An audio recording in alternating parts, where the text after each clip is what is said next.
as this debate began to emerge, the Communist Chinese government in Beijing began to lend their voice in support of the disarmament of the American people, especially the semi-automatic rifle. Why is that? Our enemies fear an armed population more than they fear our nuclear missiles or our U.S. military. And that is a fact. It is the armed citizenry of the United States that everyone in the world knows is the best defense for the people and the liberty of this country. So when we talk about, that's why I wrote in the column that you alluded to ban the semi-automatic rifle is to fully disarm him.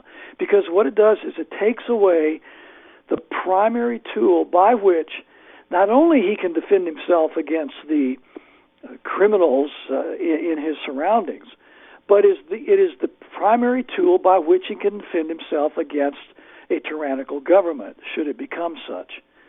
So in that way, to take away a person's right to own and possess a semi-automatic rifle is to fully disarm him. That's why we must take our line in the sand right now on this issue, and no compromise can be accepted. Yeah, and you're absolutely right, and we agree with you 100% because, the time for an intellectually honest argument with our enemies is over because they're not going to engage in one that is intellectually honest. We need look no further than New York or specifically Chicago, the place that Obama hails from, and we know that disarmed people there are victims. That's what a disarmed person, an honest disarmed person becomes, is nothing more than a victim, right? Because the bad guys aren't going to give up their semi-autos.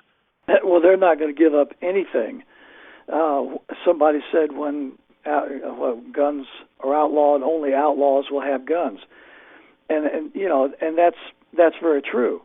The criminal element don't pay any attention to the laws anyway. I mean, look at Sandy Hook. Connecticut is one of the most heavily regulated states in the country when it comes to firearms. Look at California. Look at Illinois. You mentioned Chicago. Look at Washington D.C. Look at Los Angeles, California. Look at the places where gun control is the most strict, and you will find a plethora of gun violence perpetrated by people who don't care anything about the law. Right. So all you've done is created a circumstance in which the honest person who's trying to obey the law is disarmed and therefore is vulnerable to those who do not obey the law. It aids and abets the criminal element of society. And I think these gun control people know this, but their desire is to make everybody dependent upon government. And the best way to do that is to disarm people. So the arguments, like you said, the arguments at this point, I don't know that it's beneficial. I'm on talk shows all the time. I'm on interviews all the time. I'm engaged in the marketplace of ideas, and so as I say that, I realize that there's still a lot of work for education purposes and information and sharing and blah blah blah. But the bottom line is, in the meantime, we have to draw a line in the sand and say no. We are not going to surrender our semi-automatic firearms. Period. And thankfully, I'm hearing from sheriffs and police and military personnel from all over the country that are saying that very thing. And I'm very encouraged by that, by the way. Yeah, that's just a gigantic blessing for all of us that that's the case, because the military standing down, police standing down, not following unconstitutional orders, that is the last great hope for the American people. That's how we win. And it's guys like Stuart Rhodes with Oath Keepers and others leading the charge, trying to educate, which is what you're talking about. There's room for education. It needs to happen. That's why we're having this conversation, which will be passed along to thousands and thousands of people, is to educate those who may not fully understand the Constitution, because I completely agree with you. The enemies of the Constitution, Dianne Feinstein, Barack Obama, Rahm Emanuel, Nancy Pelosi, they fully understand the real purpose of the Second Amendment, sir, but I agree with you. They just want to disarm the people because they have nefarious purposes in mind at the end of the day. And we don't want to become disarmed and find out exactly what those nefarious end goals are. Well, yeah, because at that point it would be too late. That's right. And you would have no recourse but to either die or to live in chains. I think that it's very important, too, for Christians and pastors and churches to come to grips with this issue. And this is one of the areas where I have been, really involved. And in fact, my youngest son, is a constitutional attorney. And we are in the process right now of publishing a new book. It's called To Keep or Not to Keep: Why Christians Should Not Give Up Their Guns. And it's going to be a blockbuster. It's going to, I think, change the dynamic for many people in this country because, unfortunately, we've had a very passive and complacent pulpit and church for so many decades. Agreed. It's been very difficult for me as a spiritual person, as a Christian, because I go to a church where these things are not talked about. The issues we face and have faced for a decade, many decades, they're not talked about. And that's a very bitter pill to swallow. I just want to interrupt briefly and share a comment with you that somebody left on SGT Report below one of your articles, and it's this. It was from Vietnam Vet, and he wrote, quote, "I wish more pastors had a backbone like Chuck Baldwin." And, your recent article, The Law of the Sword, about Romans 13 and the true meaning of it is just brilliant. And I wish that more Christians and pastors, could stand up for the truth of the matter, which is to not lay down to a tyrannical government.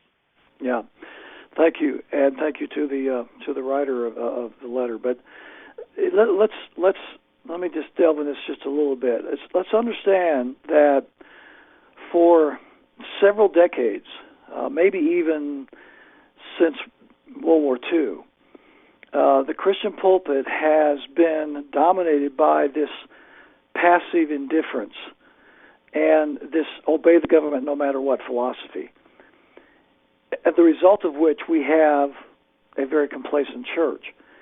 Now let's be honest to history. If it were not for the patriot pastors in colonial America who taught the principles of liberty to their congregations, there would have been no shot fired around the world on April 19, 1775. There would have been no Declaration of Independence. There would have been no Bunker Hill. There would have been no United States of America. It was the patriot pulpits in colonial America that extolled, extrapolated, and explained the principles of liberty as found in both natural law, which the Bible teaches a lot about, and revealed law, the Scriptures itself. And as a result, the people were ready in their hearts and souls to defend their freedom and fight for their independence. Morally, spiritually, ethically, they were ready. And what a lot of people don't realize is that on April 19, 1775, when that shot was fired, that was heard around the world on Lexington Green, and then a little bit later on Concord Bridge, it was at Lexington a pastor's congregation, the men of one church, the Church of Lexington. About 70 of those male congregants were the ones that were the Minutemen that stood on Lexington Green, which, by the way, was right outside the church house, what they worshiped in every Lord's Day. And they were the ones that stood in front of the British troops, about 800 in number, and the shot was fired that began the War for Independence. Now, that event would not have taken place had it not been for Pastor Jonas Clark, the church pastor, who taught his men for years and years what the Word of God teaches relative to self-defense and liberty, freedom, etc. So that when the time came that those men had to stand and literally give their lives for the liberty of their country, they were able to do so in good conscience and good conviction, and that's exactly what they did.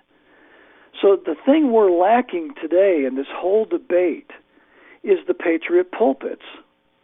They're just not there for the most part, and therefore the congregations are absent from the fight for the most part because they're not being taught these truths. Now, this is why Tim and I, my attorney's son, that's why we wrote the first book, which is Romans 13, The True Meaning of Submission. That's already in print. You can go to romans13truth.com and order that book. And we are now ready to publish a second book entitled To Keep or Not to Keep, Why Christians Should Not Give Up Their Guns. And the website for that is keepyourarms.com. keepyourarms.com. That book is not quite published, but it will be finished in the next few weeks. So what we're trying to do is get out the information, not only from a historical perspective, an American history perspective, which we're all familiar with, but also from a scriptural perspective, so Christians can understand the veracity of the Second Amendment and keeping and bearing arms and self-defense and fighting for liberty and all these things that we know in our gut is true instinctively, and we know it maybe from a socio-political point of view, but what's lacking is that spiritual instruction, and that's why this book is being written. Well, boy, we sure look forward to that. And, Pastor Baldwin, I can't thank you enough for your time. I say that to all of my guests, but this has been a real pleasure for me. And thanks for your patience, too. We had some technical difficulties here, but I'll get that all cleaned up. Well, Pastor Baldwin, can you please tell people how they can find you? I know that you're doing your radio program every day, and there's chuckbaldwinlive.com. There's also keepyourarms.com for the new book. How else can people tune in easily to find you? Yeah, there's the two websites. Let me give you a couple more. ChuckBaldwinLive.com, that's my personal website. That's the best website to contact me personally. KeepYourArms.com is the home of the new book that Tim and I are writing about why Christians should not give up their guns. Romans13truth.com is where people can order the book on Romans 13, and that's Romans 13, that's the number 13, Romans13truth.com. And then there's people out there, that if there's Christians in your audience who are looking for a church service that they can participate in. We have a lot of people that have given up on the mainstream churches because they're just not speaking out on the issues. We broadcast our service every Sunday afternoon at 2:30 Mountain Time, so make the adjustment for your time. And we have people, hundreds of people from all over the country, and some foreign countries actually, that tune in every Sunday afternoon and watch us and worship with us. Because there's a real congregation with real people, and we teach from the Bible, and we speak out on all of these issues. We are not 501c3, so therefore we can say whatever we feel like saying. There's no encumbrances upon our speech and our messages, and so people can go to that website and can tune in and watch us on Sunday afternoon live. And that address is Liberty Fellowship MT. That's short for Montana. That's where we live in the Flathead Valley of Montana. We moved here in 2010. LibertyFellowshipMT.com. And all of our messages are archived. People can watch them free. The messages are archived online. They can download them for a small fee if they'd like to do that. But everything relative to our church ministry can be found at libertyfellowshipmt.com. Well, very good. Again, we sure do appreciate your time, sir, and I hope if it's okay with you, we could, get together and speak again in the future, because, boy, the times, they sure are changing quickly. I'd be happy to. All right. Well, everybody, on behalf of the whole audience, sir, Pastor Chuck Baldwin, thanks so much for your time. Thank you very much, Sean. Talk to you soon. Bye-bye. Bye-bye. Okay, guys, thanks for joining us, and thanks for supporting SGT Report. Thanks for tuning in. Good night.